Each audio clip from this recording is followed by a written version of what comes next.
أعوذ بالله من الشيطان الرجيم.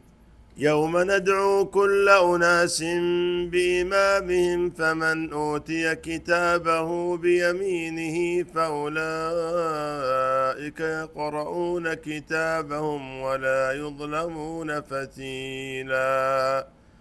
ومن كان في هذه أعمى فهو في الآخرة أعمى وأضل سبيلا. وإن كادوا ليفتنونك عن الذي أوحينا إليك لتفتري علينا غيره وإذا لاتخذوك خليلا.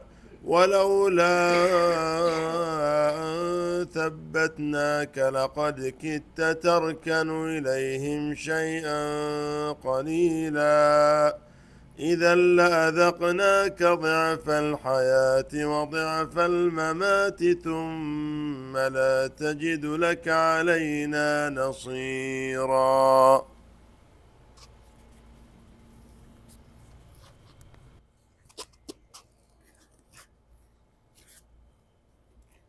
بسم الله الرحمن الرحيم. الحمد لله والصلاة والسلام على رسول الله وعلى آله وصحبه ومن والاه. قال الإمام البغوي رحمه الله تعالى: قوله عز وجل: يوم ندعو كل أناس بإمامهم. قال مجاهد وقتادة: بنبيهم. وقال أبو صالح والضحاك: بكتابهم الذي أنزل عليهم. وقال الحسن وأبو العالية: بأعمالهم. قال قتادة أيضا: بكتابهم الذي فيه أعمالهم، بدليل سياق الآية.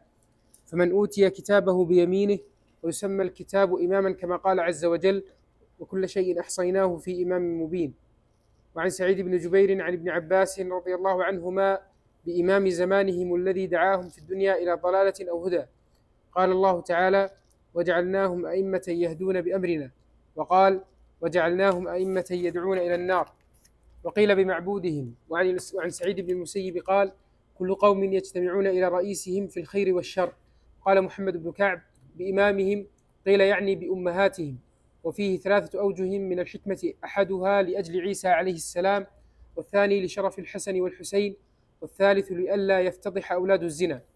فمن أوتي كتابه بيمينه فأولئك يقرؤون كتابهم ولا يظلمون فتيلا، أي لا ينقص من حقهم قدر فتيل. ومن كان في هذه أعمى اختلفوا في هذه الإشارة، فقال قوم: هي راجعة إلى النعم التي عددها الله تعالى في هذه الآيات من قوله: ربكم الذي يزجي لكم الفلك، إلى قوله تفضيلا. يقول: ومن كان منكم في هذه النعم التي قد عاين أعمى فهو في أمر الآخرة التي لم يعاين ولم يرى أعمى وأضل سبيلا. يروى هذا عن ابن عباس. وقال الآخرون: هي راجعة إلى الدنيا. يقول: من كان في هذه أعمى القلب عن رؤية قدرة الله وآياته ورؤية الحق فهو في الآخرة أعمى، أي أشد عمى وأضل سبيلا، أي أخطأ طريقا. وقيل: من كان في هذه الدنيا أعمى عن الاعتبار فهو في الآخرة أعمى عن الاعتذار. وقال الحسن: من كان في هذه الدنيا ضالا كافرا فهو في الآخرة أعمى وأضل سبيلا، لأنه في الدنيا تقبل توبته وفي الآخرة لا تقبل توبته. وأمال بعض القراء هذين الحرفين وفتحهما بعضهم، وكان أبو عمرو يكسر الأول ويفتح الثاني، فهو في الآخرة أشد عمى، لقوله وأضل سبيلا. قوله عز وجل: وإن كادوا ليفتنونك عن الذي أوحينا إليك، الآية. اختلفوا في سبب نزولها. قال سعيد بن جبير: كان النبي صلى الله عليه وسلم يستلم الحجر الأسود فمنعته قريش وقالوا: لا تلم حتى تلم بآلهتنا وتمسها. فحدث نفسه: ما علي أن أفعل ذلك، والله تعالى يعلم أني لها كاره، بعد أن يدعوني حتى أستلم الحجر.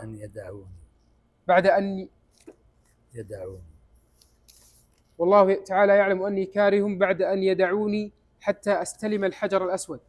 وقيل: طلبوا منه أن يمس آلهتهم حتى يسلموا ويتبعوه، فحدث نفسه بذلك، فأنزل الله هذه الآية.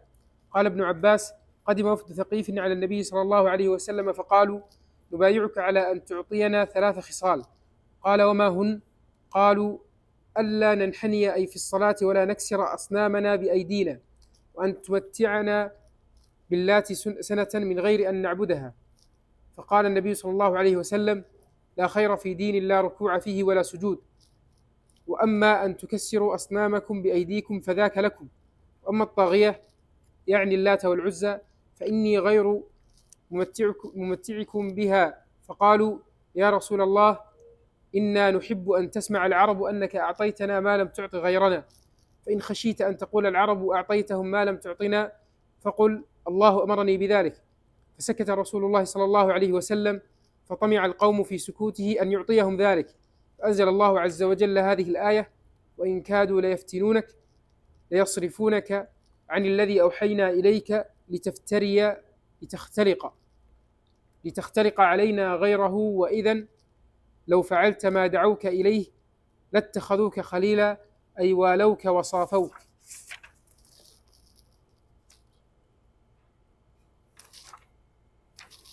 ولولا أن ثبتناك على الحق بعصمتنا لقد كدت تركن أي تميل إليهم شيئا قليلا، أي قريبا من الفعل.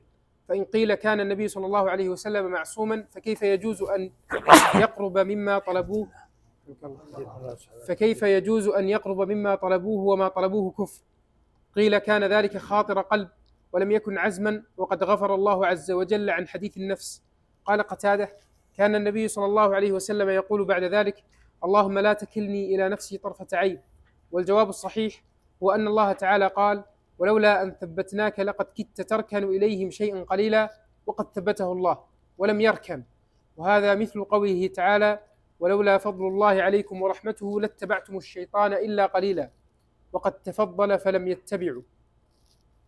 إذا لأذقناك ضعف الحياة وضعف الممات، أي لو فعلت ذلك لأذقناك ضعف عذاب الحياة وضعف عذاب الممات، يعني أضعفنا لك العذاب في الدنيا والآخرة. وقيل الضعف هو العذاب، سمي ضعفا لتضاعف الألم فيه. ثم لا تجد لك علينا نصيرا، أي ناصرا يمنعك من عذابنا.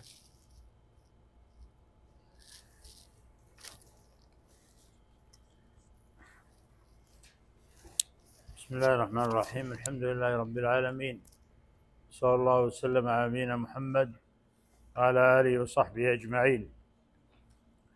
اللهم علمنا ما ينفعنا وانفعنا بما علمتنا وزدنا علما يا رب العالمين. سبحانك لا علم لنا إلا ما علمتنا إنك أنت العليم الحكيم.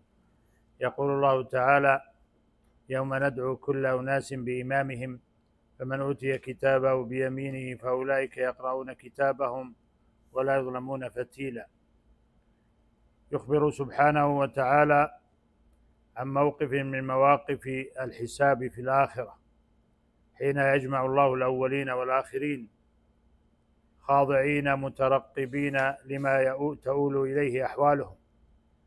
هنا يدعى كل أناس بإمامهم، وقد اختلف المفسرون في المقصود بالإمام هنا على أقوال. الأول أنه الرئيس المطاع، وهذا الرئيس المطاع منهم، وهذا مروي عن ابن عباس رضي الله عنهما، وروى عنه سعيد بن جبير أنه قال: إمام هدى أو إمام ضلالة. الثاني أنه عملهم، قاله الحسن وأبو العالية. والثالث أنه نبيهم، وهو مروي عن أنس وسعيد وقتادة. والرابع كتابهم الذي سطرت فيه أعمالهم، قاله عكرمة ومجاهد. والخامس كتابهم الذي أنزل عليهم، قاله الضحاك وابن زيد، وهو اختيار ابن جرير رحمه الله. ولعل الأرجح من هذه الأقوال القول بأن الإمام هو الكتاب الذي كتبت فيه الأعمال، كما قال تعالى: وكل شيء أحصيناه في إمام مبين. فالإمام هنا الكتاب الذي أحصى الله فيه كل شيء. ويؤيده قوله تعالى: وترى كل أمة جاثية كل أمة تدعى إلى كتابها اليوم تجزون ما كنتم تعملون. وقوله تعالى: ووضع الكتاب فترى المجرمين مشفقين مما فيه ويقولون يا ويلتنا ما لهذا الكتاب لا يغادر صغيرة ولا كبيرة إلا أحصاها ووجدوا ما عملوا حاضرا ولا يظلم ربك أحد. وقال جل وعلا: وكل إنسان ألزمناه طائره في عنقه ونخرج له يوم القيامة كتابا يلقاه منشورا. وهذا القول وهو إيش؟ أنه الكتاب الذي يكتب فيه الأعمال، رجحه الإمام الحافظ بن كثير رحمه الله، على أن هناك قولا آخر ضعيف جدا وينبغي أن نضرب عنه صفحا، لولا أن بعض المفسرين ذكره كما سمعتم من رواية الإمام البغوي رحمه الله له، وهو القول بأن المقصود بإمامهم أمهاتهم، وهو مروي عن محمد بن كعب. وقال فيه 3 أوجه من الحكمة: أحدها لأجل عيسى عليه السلام، يعني عيسى ينادى يوم القيامة بإيش؟ ابن مريم، مثله مثل غيره، إذا نودي الناس كلهم بأمهاتهم فليس هناك فرق. والثاني لشرف الحسن والحسين، الحسن ابن إيش؟ فاطمة، ابن فاطمة، والحسين ابن فاطمة رضي الله عنها وارضاها، فينادى الحسن بن فاطمة والحسين بن فاطمة. والثالث لئلا يفتضح أولاد الزنا لأنهم أباؤهم غير معروفين. وهذا القول ضعيف بلا شك، ضعيف تأصيلا وتعليلا. هذه التعليلات التي ذكرت ليست بشيء، وهذا القول لعله من الأقوال التي يعني يشم منها رائحة لما يذكر الحسن والحسين، فإن الحسن والحسين قد ورد في فضلهما الفضائل العظيمة وأنهما سيد شباب الجنة، فليس بمناداتهما بفاطمة هو المقصود، وإنما المقصود أنهما عليهما السلام وعليهما رضوان الله، لهما المقام والفضل، وأنهما سيد شباب الجنة كما صح في ذلك الخبر عن النبي صلى الله عليه وسلم. وقد جاء في الصحيح أن الناس يدعون في القيامة بآبائهم وليس بأمهاتهم، كما جاء في الحديث الصحيح أنه يرفع يوم القيامة لكل غادر لواء، يعني علامة أو بيرق أو علم، يرفع يوم القيامة لكل غادر لواء يقال هذه غدرة فلان ابن فلان، ما قيل فلان ابن فلانة، قال فلان ابن فلان. فالقول الأرجح من الأقوال بإمامهم هو ما رجحه الإمام الحافظ بن كثير رحمه الله، وهو أن الإمام هنا الكتاب، كما قال الله عز وجل: وكل شيء أحصيناه في إمام مبين. وقوله تعالى: فمن أوتي كتابه بيمينه فأولئك يقرؤون كتابهم ولا يظلمون فتيلا، ذكر الله عز وجل حال السعداء الذين يكرمون بإعطائهم هذا الإمام المبين الكتاب، وهو كتابهم الذي سطرت فيه أعمالهم، يعطونه بأيمانهم كما قال تعالى في آيات أخر: يومئذ تعرضون لا تخفى منكم خافية فأما من أوتي كتابه بيمينه فيقول هاؤم اقرءوا كتابيه إني ظننت أني ملاق حسابيه فهو في عيشة راضية في جنة عالية قطوفها دانية كلوا واشربوا هنيئا بما أسلفتم في الأيام الخالية نسأل الله من فضله. هذا الذي يعطى الكتاب بيمينه. وقال تعالى: فأما من أوتي كتابه بيمينه فسوف يحاسب حسابا يسيرا وينقلب إلى أهله مسرورا.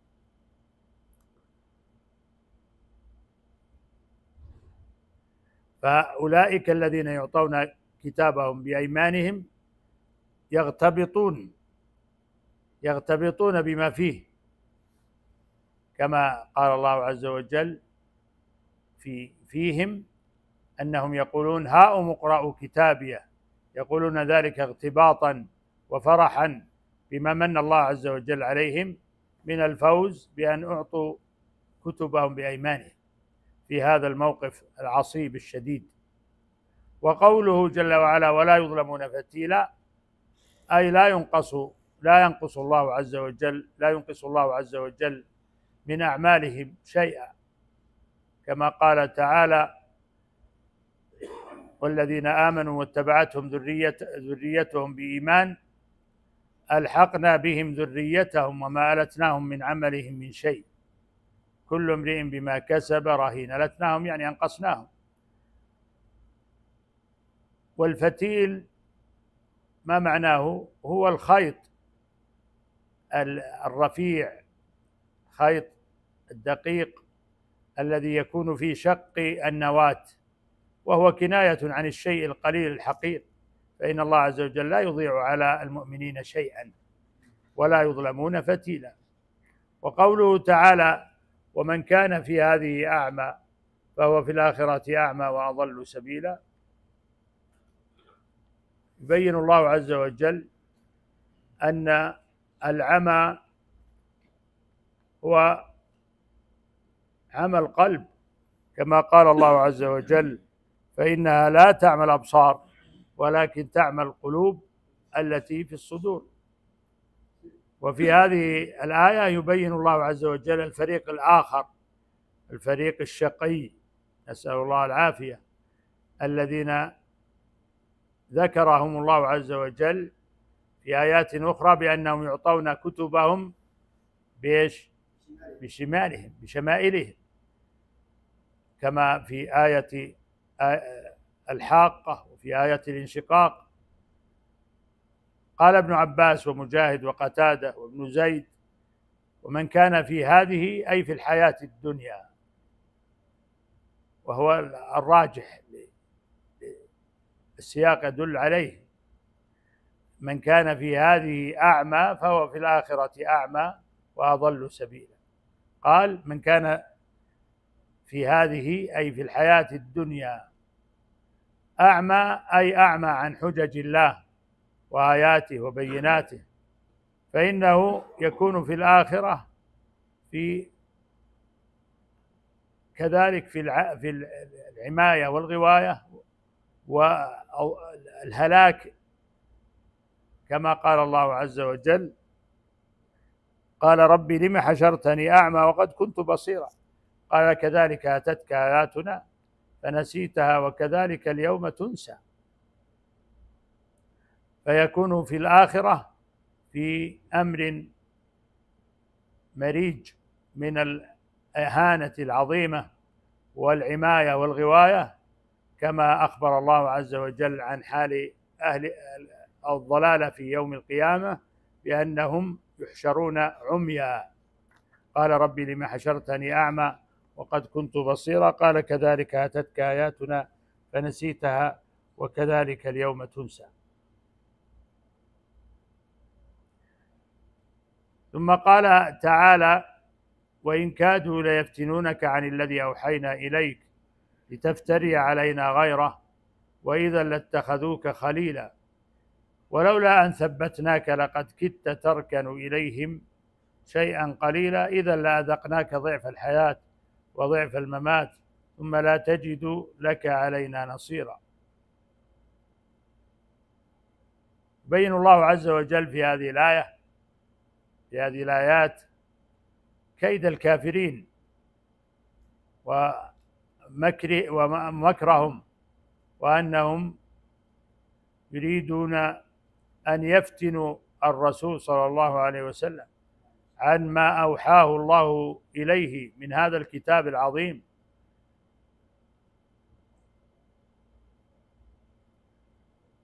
فبين الله عز وجل عصمته لنبيه صلى الله عليه وسلم، وأنه قد عصمه وحفظه من هذا الكيد الكبار وهذا المكر العظيم الذي مكره الكفار في مكة وهم كفار قريش، وإن كادوا ليفتنونك عن الذي أوحينا إليك لتفتري علينا غيره، كما قال الله عز وجل، لأنهم ضاقوا ذرعا بهذا الكتاب العظيم وأرادوا من الرسول صلى الله عليه وسلم أن يأتي بغيره، كما قال الله عز وجل: وقال الذين لا يرجون لقاءنا ائت بقرآن غير هذا أو بدله قل ما يكون لي أن أبدله من تلقاء نفسي إن أتبع إلا ما يوحى إلي إني أخاف إن عصيت ربي عذاب يوم عظيم. فهم قد ضاقوا بهذا القرآن العظيم الذي يبين ضلالهم وفساد طريقهم، فأرادوا من الرسول أن يأتي بغيره، والرسول صلى الله عليه وسلم لا يأتي إلا بما أوحاه الله إليه. فهنا قال الله عز وجل: وقال الذين لا يرجون لقاء نأتي بقرآن غير هذا وبدله قل ما يكون لي أن أبدله من تلقاء نفسي إن أتبع إلا ما يوحى إلي إني أخاف إن عصيت ربي عذاب يوم عظيم.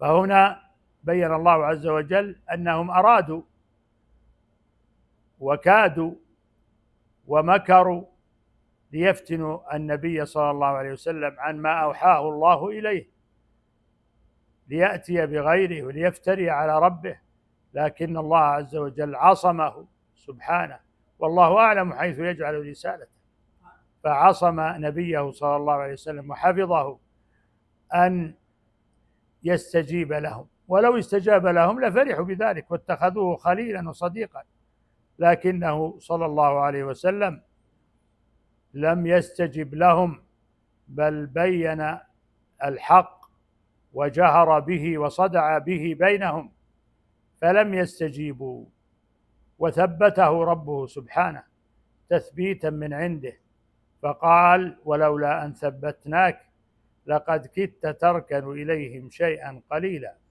إذا لأذقناك ضعف الحياة وضعف الممات ثم لا تجد لك علينا نصيرا. فبين الله عز وجل عظيم تثبيته لنبيه صلى الله عليه وسلم بأن حفظه من هذا الكيد العظيم وثبته في مقابل ما يمكر به الكافرون والمشركون.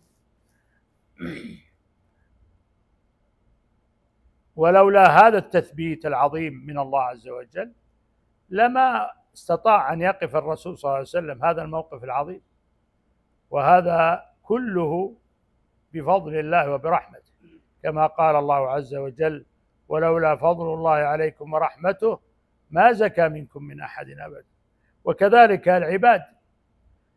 عباد الله أجمعين كلهم لا يثبتون على الحق ولا يدومون عليه إلا بتثبيت ربهم له، ولذلك كان من دعاء النبي صلى الله عليه وسلم الذي يلهج به دائما: اللهم يا مقلب القلوب ثبت قلبي على دينك.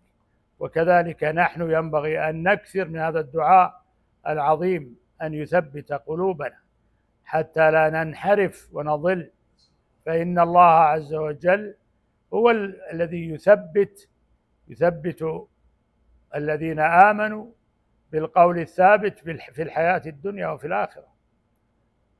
ولولا أن ثبتناك لقد كدت تركن إليهم شيئا قليلا إذا لأذقناك ضعف الحياة وضعف الممات ثم لا تجد لك علينا نصيرا.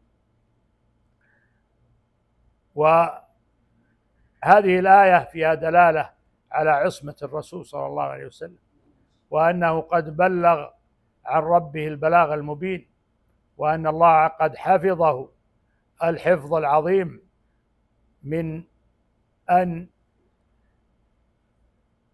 يستجيب لرغبات الكافرين والجاحدين والظالمين، فبين الله عز وجل أنه ثبته. ولولا هنا حرف امتناع الامتناع، فامتنع الأمر، امتنع أن يحصل هذا الأمر لأن الله عز وجل ثبته، فبتثبيته امتنع أن يركن إلى الكافرين. مجرد الركون إلى الكافرين ممتنع على رسول الله صلى الله عليه وسلم. لذلك قال العلامة الشنقيطي رحمه الله في هذه الآية الكريمة أوضحت غاية الإيضاح براءة نبينا صلى الله عليه وسلم من مقاربة الركون إلى الكفار، فضلا عن نفس الركون، لأن لولا هنا حرف امتناع لوجود، فمقاربة الركون منعتها لولا الامتناعية لوجود التثبيت من الله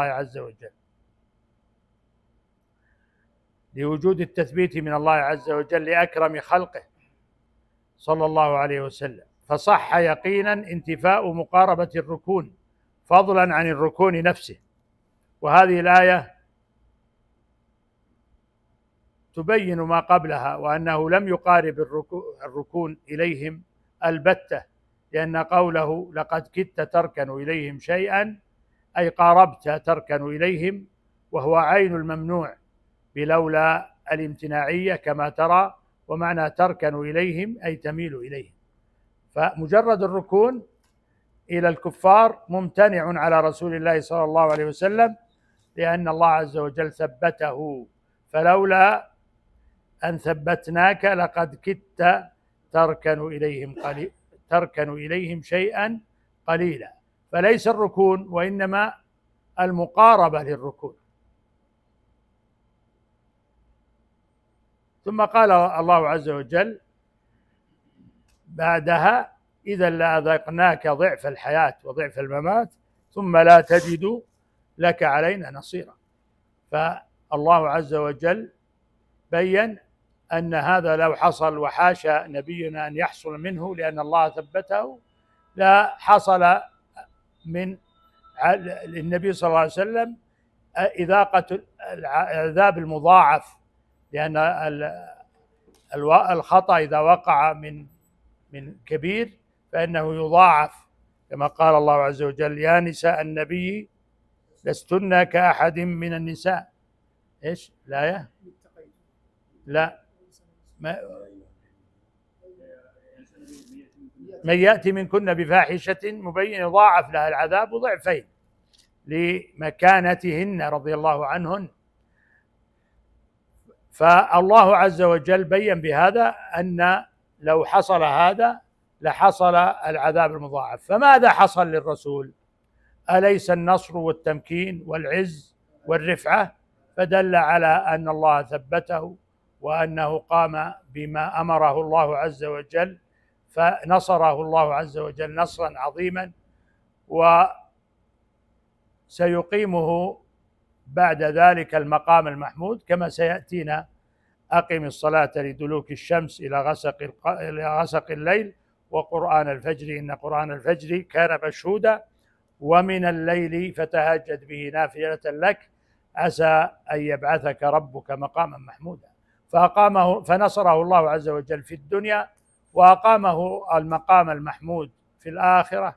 هذا كله من فضل الله على نبيه صلى الله عليه وسلم. ونقف على قول الله عز وجل: وإن كادوا ليستفزونك من الأرض ليخرجوك منها وإذا لا يلبثون خلافك إلا قليلا. والله أعلم. صلى الله وسلم على نبينا محمد.